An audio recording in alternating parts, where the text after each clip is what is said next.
हम आपको ये भी बता दें कि जिस तरह से लगातार अटैक किए गए, ये अटैक चारों तरफ से जो सोच समझ के जब इज़राइल ने किया है, इज़राइल ने और अमेरिका ने ये कहा कि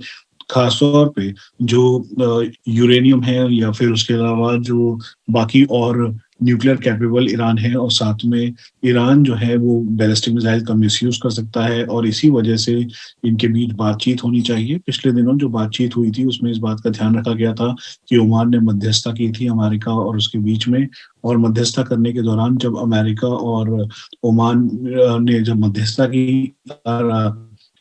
और ईरान के बीच तो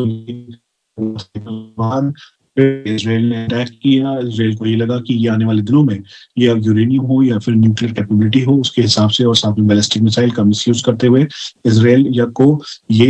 ईरान या फिर उसके जो प्रॉक्सीज़ हैं वो निशाना बना सकते हैं और इसीलिए फिर ये लगातार फायरिंग की गई। ये पहले से प्लान किया गया, करीबन 2 से 3 महीने पहले इस पूरे ऑपरेशन को प्लान किया गया। बहुत ही सूक्ष्म तरीके प्लान करने के साथ नहीं जो कि ईरान के आमिर हैं उनकी पूरी डिटेलिंग की गई, उनकी पूरी डिटेल जोड़ी गई और डिटेल जोड़ने के बाद ये तय किया गया कि अब जल्द से जल्द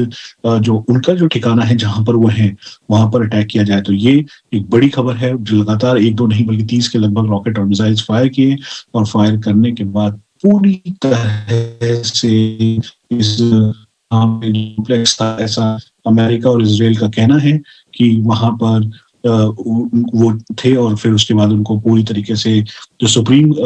लीडर हैं ईरान के वो इसमें मारे गए हैं। हालांकि ईरान की तरफ से अभी तक भी औपचारिक पुष्टि नहीं हुई है। समय की सबसे बड़ी खबर है कि अब डोनाल्ड ट्रंप ने भी औपचारिक तौर पर इस बात की पुष्टि कर दी है। व्हाइट हाउस ने इस बात की पुष्टि कर दी है कि जो अयतुल्ला खमनेई हैं यानी आमिर हैं, जो हेड ऑफ द स्टेट हैं ईरान के, वो इस पिन पॉइंट अटैक में मारे गए हैं और इसमें पूरे सोचे समझे तरीके से ईरान और जो अटैक किया गया ईरान के ऊपर अमेरिका और साथ में इज़राइल ने मिलकर किया। इसमें पिन पॉइंट अटैक किया गया। इसमें पूरी तरीके से उनकी पूरी जानकारी मौजूद थी। जानकारी के साथ-साथ उनकी डिटेल मौजूद थी कि कहाँ पर वो हैं, किस कमरे में हैं और उनके साथ कौन-कौन है, फैमिली में कौन-कौन मेंबर्स हैं, उनके सिक्योरिटी गार्ड्स कौन हैं। इन सभी चारों तरफ से इनकी घेराबंदी की गई और घेराबंदी करने के बाद जब मिसाइल अटैक हुआ, करीबन 30 के लगभग जो मिसाइल्स हैं, रॉकेट्स हैं, वो दागे गए और उसमें पूरी तरह से वो मारे गए हैं, ऐसा अमेरिका और इज़राइल का दावा है। इज़राइल की जो टॉप लीडरशिप है, साथ में जो बेंजामिन नेतन्याहू हैं, उन्होंने भी इस बात को औपचारिक तौर पे कहा। साथ में डोनाल्ड ट्रंप ने इस बात की पुष्टि की, लेकिन ईरान की तरफ से अभी कोई भी बयान नहीं आया है। ईरान ने कहा है कि इस पे कहना बहुत जल्दबाजी होगा, वो पूरी तरीके से ठीक है। ऑपरेशन रूम के अंदर ऑपरेशनल एक्टिविटीज जितनी भी हम कर रहे हैं इज़राइल के खिलाफ और बाकी जगह वो उस सब का मुआयना कर रहे हैं। तो ये सबसे बड़ी खबर है। अमेरिका और इज़राइल ने एक बड़ा दावा किया है कि अयतुल्ला खamenei जो कि ईरान के आमिर हैं यानी हेड ऑफ द स्टेट हैं, वो इस हमले में हैं। लेकिन ईरान ने साफ तौर पे कहा है कि ये बेबुनियाद खबरें हैं, वो पूरी तरीके से ठीक है और इस समय एक ऑपरेशनल बंकर के अंदर है। ईरान के ने इस बात को भी कहा है कि इज़राइल या फिर अमेरिका के पास कोई भी ऐसा बंकर पियर्सिंग एरिया नहीं है जो कि पहाड़ को काटते हुए अंदर जा सके और इसीलिए जहाँ पर उनको रखा गया है वो बहुत स्ट्रैटेजिक और क्लासिफाइड जगह है। तो ये अभी तक की सबसे बड़ी खबर है। 2 बड़े दावे हैं, एक दावा बेंजामिन नेतन्याहू ने किया है और दूसरा दावा व्हाइट हाउस की तरफ से डोनाल्ड ट्रंप ने किया है और दोनों में एक ही बात कही गई है कि बहुत ही पिन पॉइंट ऑपरेशन था। इस ऑपरेशन के तहत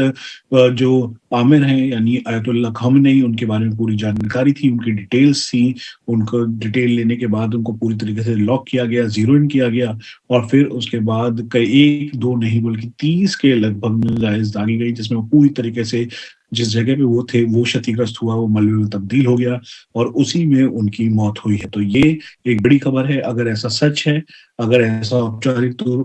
तौर पे ईरान कहता है तो आने वाला समय बहुत ही क्रिटिकल होगा क्योंकि ये जो इस पूरी युद्ध का दिशा और दशा है उसको बदल देगा और आने वाले समय में जो ये पूरी तैयारी है वो एक तरीके से आप ये समझ लीजिए कि जहां ईरान और अग्रेसिव होने की संभावनाएं हैं तो वहीं दूसरी तरफ जो दूसरी लीडरशिप है या नंबर 2 है या IRGC है, जिसे इस्लामिक रिवॉल्यूशनरी गार्ड कोर के जो कमांडोज हैं, जो ऑफिसर्स हैं, वो इसको टेक ओवर करते हुए हो सकता है कि और जो वेव है मिसाइल अटैक की वो इसमें नजर आए। तो ये बड़ी खबर है जो कि साफ बताती है, दिखाती है कि औपचारिक घोषणा होना अभी बाकी है। ईरान की तरफ से औपचारिक पुष्टि नहीं हुई है, लेकिन जिस तरह से डोनाल्ड ट्रंप और साथ में बेंजामिन नेतन्याहू कह रहे हैं, तो ये बहुत ही क्लियर है कि ये एक बड़ी खबर है।